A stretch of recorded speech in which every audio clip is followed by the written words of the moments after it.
तो मेरा अधिकार जीने का खत्म हो गया। पूछिए उससे। अभी जो जिंदा है उसको मोड़ा के रजिस्ट्री कर लिया जा रहा है। हमारी जैसी महिला कितना कोई उन लोग इज्जत लेता होगा, इज्जत बेचवाता होगा, उसके बाद उसका काम करता होगा। सरकारी कार्यालय और सरकारी तंत्र में भ्रष्टाचार की खबरें आप आए दिन सुनते होंगे, सोशल मीडिया के माध्यम से, अखबारों के माध्यम से, चैनलों के माध्यम से, या फिर कहीं ना कहीं आप भी किसी न किसी सरकारी तंत्र, सरकारी कार्यालय के पीड़ित जरूर होंगे। और मेरे सामने अभी आप एक महिला को देख रहे हैं। इस तरीके का आंदोलन और इस तरीके का विरोध प्रदर्शन, इस तरीके की पदयात्रा आप कहीं ना कहीं किताबों में पढ़ते होंगे। जो इतिहास की जो पुस्तकें आती हैं उन पुस्तकों में आप इस तरीके का तस्वीर और इस तरीके की पदयात्रा और आंदोलन के बारे में आप बेहतर जानते होंगे। गांधी जी ने अंग्रेज़ों के दमनकारी नीति के ख़िलाफ़ पदयात्रा शुरू की और भारत को आज़ादी दिलाई। उसके बाद दशरथ मांझी हो गए और अनेकों जो नेता थे या फिर सामाजिक कार्यकर्ता थे, उन लोगों ने कहीं ना कहीं आंदोलन किया और जो भ्रष्टाचार होता है उस भ्रष्टाचार के ख़िलाफ़ अपनी आवाज़ को बुलंद की। हमारे साथ में अभी आप जिस महिला को देख रहे हैं, जो अपने पूरे शरीर पर आवेदन का एक समझिए कि पोशाक इन्होंने बना लिया है। पूरा जो है अपने शरीर पर जो है वो जो इन्होंने जो आवेदन दिया था सरकारी कार्यालयों में, उन आवेदनों का जो है छाया प्रति उसका जो है पेपर को पूरे अपने शरीर पर वस्त्र की तरह इन्होंने पहन लिया है और पदयात्रा शुरू की है लोहरदगा जिला के सेन्हा प्रखंड क्षेत्र से मुख्यमंत्री हेमंत सोरेन के आवास तक। क्यों आखिर इन्होंने पदयात्रा शुरू की है, आइए हम बात करते हैं। निर्मला देवी जी हमारे साथ में इस वक्त हैं, जिन्होंने लोहरदगा से पैदल पदयात्रा शुरू की है मुख्यमंत्री हेमंत सोरेन के आवास तक। तो आप इस तरीके का पोशाक पहन करके कहाँ जा रहे हैं? हम अभी उपायुक्त कार्यालय से निकले हैं। अभी हम जा रहे हैं हेमंत सोरेन का आवास तक। मैं रांची पैदल जा रही हूँ। हमारे पास ना पैसा है और ना खाने का है। मैं कोर्ट कचहरी और डीसी आवास के जाने का तो दूर, डीसी साहब से कभी कभी तो हमको मिलने ही नहीं दिया जाता था।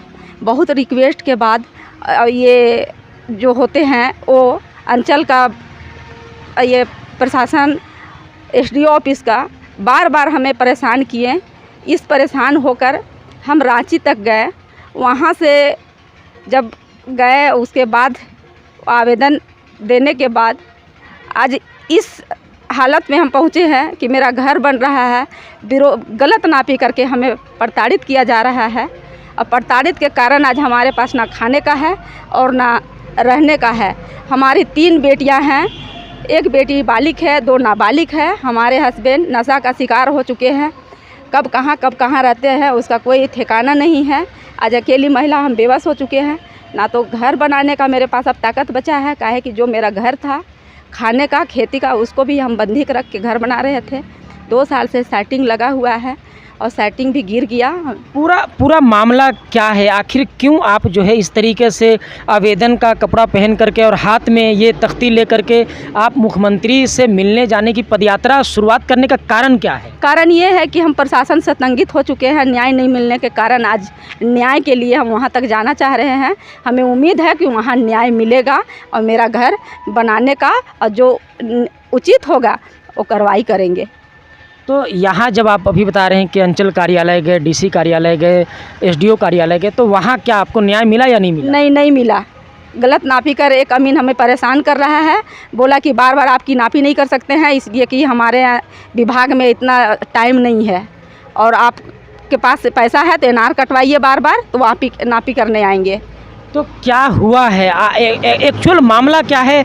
क्यों आप पदयात्रा शुरू कर रहे हैं? कौन लूटा है ज़मीन आपका? हमारे एक बगल का पड़ोसी है, उसको कहना है कि मेरा ज़मीन आपका घर में घुस गया है, इसलिए घर तोड़िए तब घर बनाने देंगे। और एक है वहाँ का ज़मीन ब्रोकर, वो 420 करके मेरा ख़ानदानी ज़मीन को 10 डिसमिल रजिस्ट्री कर लिया है।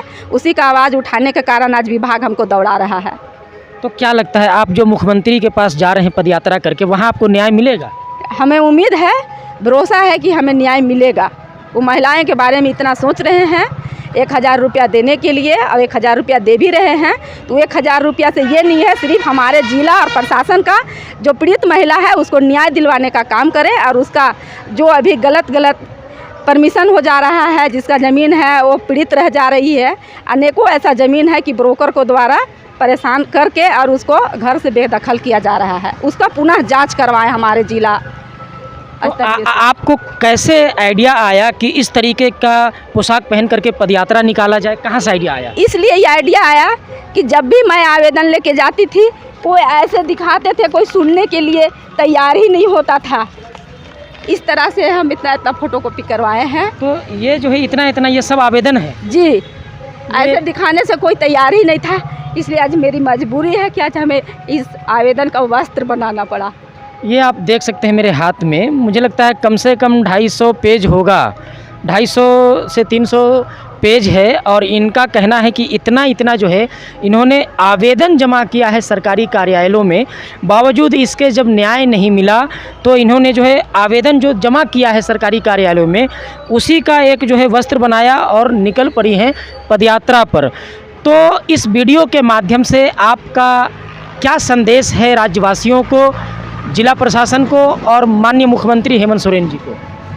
अब अभी तो हमारी कोई जानकारी नहीं है कि प्रशासन क्या सोच रहे हैं, और मुख्यमंत्री जी को हमने ट्विटर में ट्वीट किए थे। अब वो पता नहीं वो क्या कर सकते हैं नहीं कर सकते हैं, वो तो पहुंचने के बाद ही पता चलेगा।